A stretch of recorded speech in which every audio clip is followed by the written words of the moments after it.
The mimosas clinked around me, but I couldn't taste the champagne anymore. Instead, my mouth went suddenly dry as I watched my father slide the small gift box across the pristine white tablecloth to my sister Pamela. Her manicured fingers opened it with practiced grace, revealing a set of keys tied with a silk ribbon. "The keys to the oceanfront house," Dad announced, his voice carrying over the ambient chatter of the country club brunch. "All yours, sweetheart." I gripped my water glass so hard my knuckles blanched white. 3 bedrooms, direct beach access, multi-million-dollar views, our grandparents' legacy property, handed to my younger sister like a party favor while 24 family members watched with approving smiles. "You deserve this after working so hard on your MBA," Mom added, dabbing at the corner of her eye with a linen napkin. "We're so proud." Pamela lifted the keys as if they were spun from pure gold. "I can't believe it. The beach house, all mine." "My name is Veronica. I'm 30 years old and a financial portfolio manager. This is the story of how I reclaimed a family legacy that was never theirs to give away." I maintained my composure as our relatives erupted in congratulatory cheers. My younger brother Jason raised his mimosa in Pamela's direction, to the new beach house owner. "What about you, Veronica?" Aunt Diane asked, turning toward me with genuine curiosity. "What did you get when you graduated?" The table fell silent, forks pausing midair. I could feel 20 pairs of eyes suddenly fixed on me. "A nice dinner," Mom interjected quickly, her smile tight, "and we were very proud." 7 years ago, I'd graduated summa cum laude with a finance degree from State. No celebration brunch, no extravagant gift, just a dinner at Olive Garden and a card with $500 tucked inside. Meanwhile, Pamela had just completed her MBA from an exclusive private university, fully funded by our parents, and was now receiving a multi-million-dollar property as a graduation gift. "It's different situations," Dad explained, his tone carrying a warning edge that suggested this topic was not up for discussion.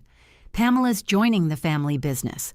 She'll need a place to entertain clients, host networking events. The beach house is a strategic asset for her career development. Plus," Pamela added, already scrolling through her phone, "I'm thinking of the renovation potential. Updated kitchen, expanded deck. I want to host my first client dinner party by next month." "Whatever you need, honey," Mom said warmly. "We've set aside a renovation budget. The house should reflect your taste." I checked my phone beneath the table. 11:47 a.m. In exactly 13 minutes, everything would change. My screen had been lighting up all morning with notifications from my attorney, my financial advisor, and the trust administrator. Years of careful planning were about to culminate in a way my family couldn't possibly anticipate. "Veronica, you look distracted," Pamela said, her voice carrying that familiar edge of superiority. "I know this might be hard for you, seeing me get something so nice, but you have to understand I worked really hard for my degree. Not everyone puts in that kind of effort." The irony burned in my chest. I'd worked full-time while earning my degree, graduated with highest honors, and built a career in investment management that had made me financially independent. Meanwhile, Pamela had attended school on our parents' dime, earned mediocre grades, and was now being handed a position at Dad's real estate development company, a job she hadn't earned. "I'm happy for you," I said quietly, meaning it in ways she couldn't understand. Let her have her moment with the beach house. In 13 minutes, she'd understand exactly how happy I really was. "We should talk about the moving party," Mom said, pulling out her planner. "I'm thinking next Saturday. We can all help Pamela move her things and maybe have a barbecue afterward."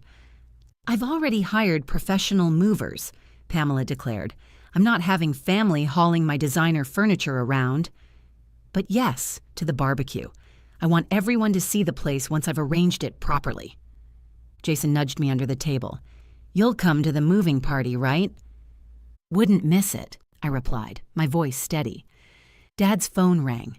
He glanced at the screen, frowned, and excused himself from the table. Through the floor-to-ceiling windows, I could see him pacing on the terrace, his expression morphing from confusion to disbelief. Mom watched him with growing concern. "I wonder what that's about. He looks worried." My phone vibrated with a text. "Trust activation complete. All properties now under your full control. Your grandparents would be very proud. 11:59 a.m. right on schedule. Dad returned to the table, his face drained of color. I need to speak with Veronica. His voice was tight, privately. Every conversation at the table ceased. 20 pairs of eyes swung from Dad to me. Is everything okay? Mom asked, setting down her mimosa. I'm not sure, Dad said, his voice strained. Veronica? We stepped away to a quiet corner of the dining room. Dad pulled out his phone and showed me an email, his hand visibly trembling. I just received notice that the Coastal Properties Trust has been activated and transferred to a primary beneficiary, he said, disbelief coloring every word. The email says you're now the sole controller of the trust. That can't be right. It's right, I replied calmly. But that trust was set up by your grandparents. It holds the beach house, the mountain cabin, the investment properties downtown. His voice faltered as he performed mental calculations. It's worth at least $15 million. How could you possibly control it? Grandma and Grandpa set very specific conditions in their trust documents, I explained, my voice steady. The trust activates and transfers to full control when the eldest grandchild turns 30. I turned 30 last month. But they died when you were 15, he protested. How would you even know about these conditions? Grandma told me right before she passed. She was very clear about what would happen and what my responsibilities would be. She also gave me letters, one to open when I turned 18, another at 25, and the final one at 30. Each letter contained instructions and guidance. Dad's hand shook as he gripped his phone. The beach house is part of the Coastal Properties Trust, which I now control, I continued. You can't just take it from Pamela. We promised her. You promised her something that wasn't yours to promise, I replied. The trust has always had stipulations. Nobody bothered to read the fine print. Grandpa was very specific. The properties were to be managed by the eldest grandchild of sound judgment and financial responsibility, activated on their 30th birthday. This is insane, Dad hissed. You're going to ruin Pamela's graduation gift over some technicality? It's not a technicality, I corrected him. It's the explicit intention of the people who built this wealth.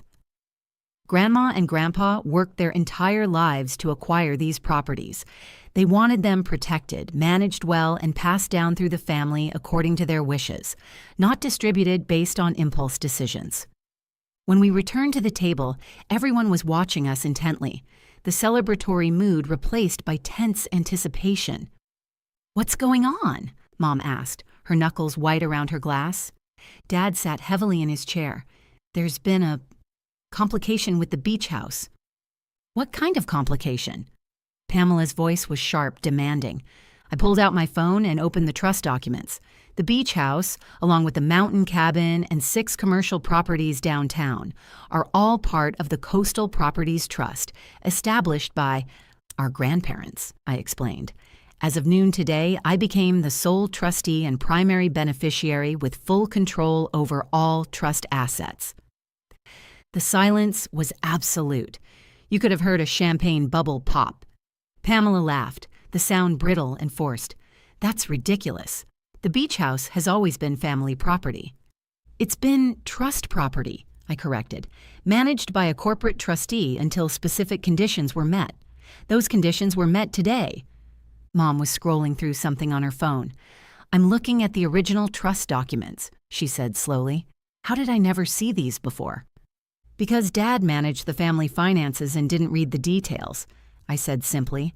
The trust was set up to prevent exactly this kind of situation, impulsive gifts of valuable assets without considering long-term family wealth preservation. You're saying Grandma and Grandpa didn't trust me? Dad's face flushed crimson. I'm saying they loved you but knew you had different values around money. They wanted to ensure the properties would be managed by someone with financial discipline and long-term vision. Pamela slammed her palm against the table, rattling the silverware. You can't do this. Dad promised me that house. Dad promised you something he didn't have the authority to promise, I replied evenly. The trust has always specified that I would take control at 30. I didn't create these rules. Grandma and Grandpa did. Then change the rules, Pamela demanded, her voice rising. You control the trust now, right? So just give me the house. The trust has specific restrictions on how properties can be distributed. I can't just give them away. They have to be managed for the benefit of all current and future family members. That's lawyer talk for I'm keeping everything for myself, Pamela spat.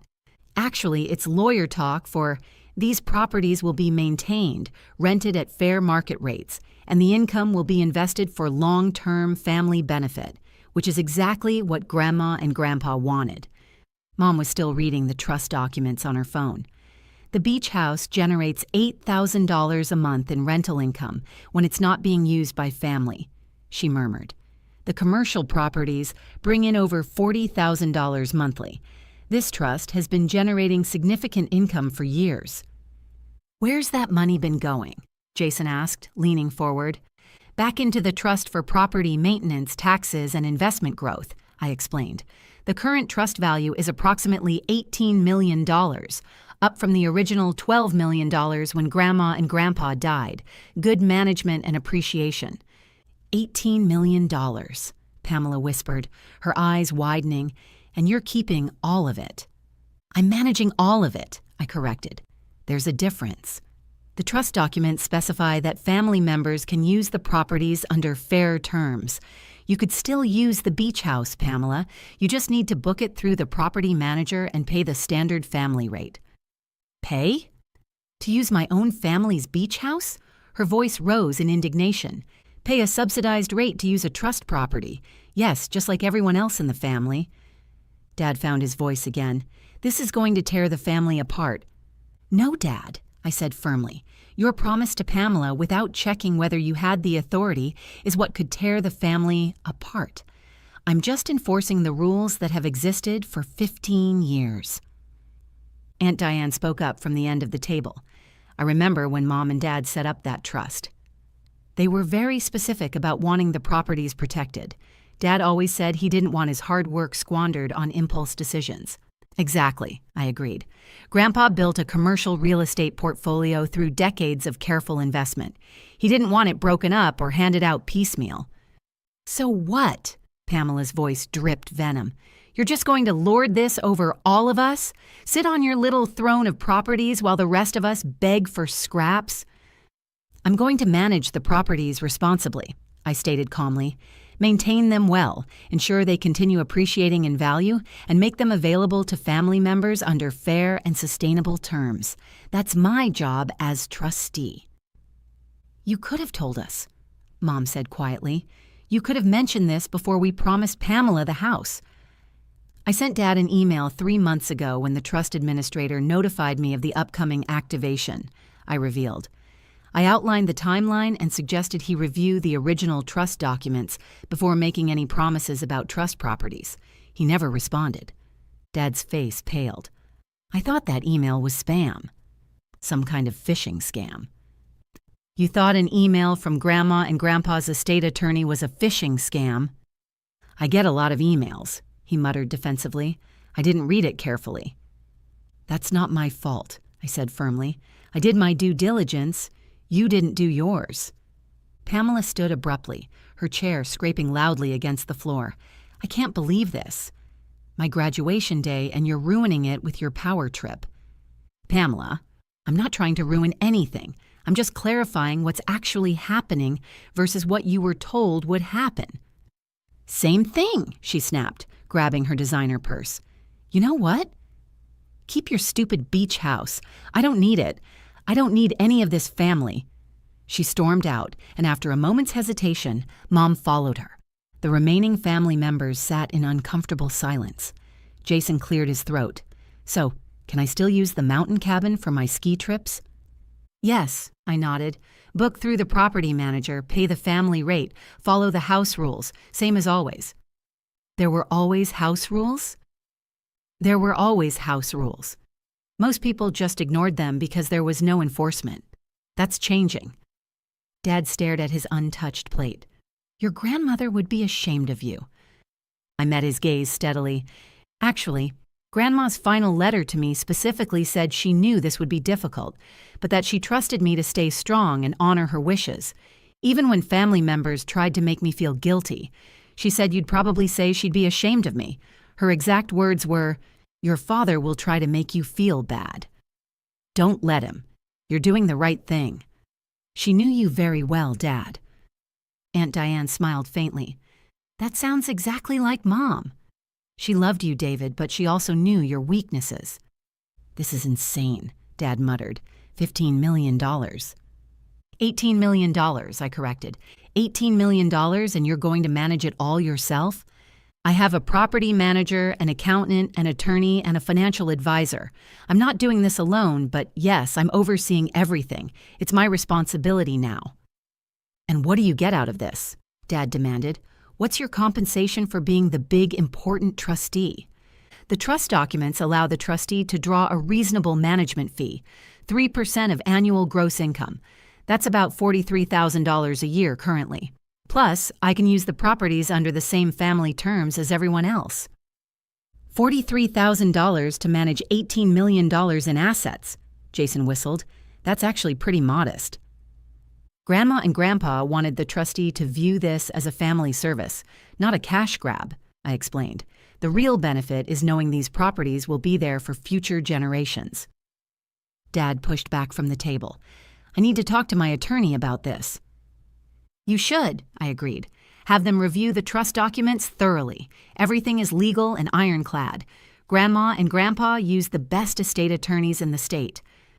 After Dad left, the remaining family members looked at me with a mixture of awe, resentment, and curiosity. Uncle Tom spoke up. Can I ask you something? Why didn't you say anything before? Why let it get to this point? I tried, I sighed. I sent Dad the email. I mentioned the trust activation at Thanksgiving. I even told Pamela last month that she should wait before making plans for the beach house. Nobody listened because nobody wanted to hear anything that complicated their plans. But you knew this would embarrass Pamela, Aunt Diane said gently. Pamela embarrassed herself by counting on something before confirming it was actually hers, I replied. I'm not responsible for managing her expectations. She's a 26-year-old adult with an MBA. She should know better than to assume ownership of a multi-million-dollar property without seeing actual title documents. Jason was looking at his phone. The beach house rental income is $8,000 a month peak season. Off-season, it's closer to $5,000. Annual average is about $75,000 after expenses. And you're just going to keep renting it out. That's what it's for. It's an investment property. When family wants to use it, they book it and the rental income is paused for that period. But yes, when it's not being used by family, it generates income for the trust.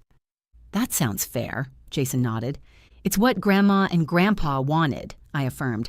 The houses should be used properly, not as free vacation spots.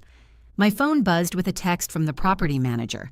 Security codes updated, bookings fine. Need guidance on the beach house.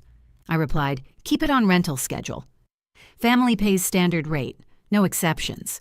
At brunch, some relatives whispered that I was right, that Grandma and Grandpa would be proud. But Pamela's hurt expression and Mom's sad eyes stayed with me as I drove back to my modest townhouse, the one I had purchased myself with money I'd saved while working through college. After arriving home, I changed into comfortable clothes and made myself a cup of tea, trying to process the intense morning. The quarterly trust reports were still waiting on my desk, a reminder that while today's confrontation was difficult, the real work of managing the family legacy was just beginning. That evening, around 7 p.m., Dad called my cell phone, the same number I'd had since college. My lawyer says you're right. I can't contest it, he said without greeting. I know. Pamela won't speak to me. She says I embarrassed her. You made a promise you couldn't keep. Your mother thinks you planned this to shame us. I warned you. You ignored me. A long pause. I didn't think you had this kind of power. I still saw you as the kid with a $500 graduation check. His voice softened. And now I see you're the one they trusted more than me. They loved you, Dad, but they wanted someone who would protect their legacy, not squander it. So what happens now? I run the properties according to the rules. Anyone can book them if they follow the guidelines, and Pamela can book the beach house like everyone else. She'll never forgive you. Maybe not, I acknowledged, but I'm here to honor Grandma and Grandpa's wishes, not win popularity contests. Dad was silent for a long moment. What else did Grandma's letter say? That this would be hard. That family would resist, that I must protect the legacy and stand firm. She was right about you, Dad said softly before hanging up. Later that night, I reread Grandma's final letter to me. Don't give in to guilt. We built this as a legacy, not to be wasted. You are the keeper now. Stand firm. I stood firm. The beach house remained part of the trust as intended, and Pamela eventually came to understand this wasn't about her, but about honoring our grandparents' wishes. I took on the responsibility of an empire worth protecting, not for personal gain, but to preserve a legacy for our entire family's future. And somewhere, I knew Grandma was smiling. Note: this audiobook recommendation is a paid partnership. If you enjoy stories like this, try Audible's free trial with access to thousands of titles at no cost for your first month.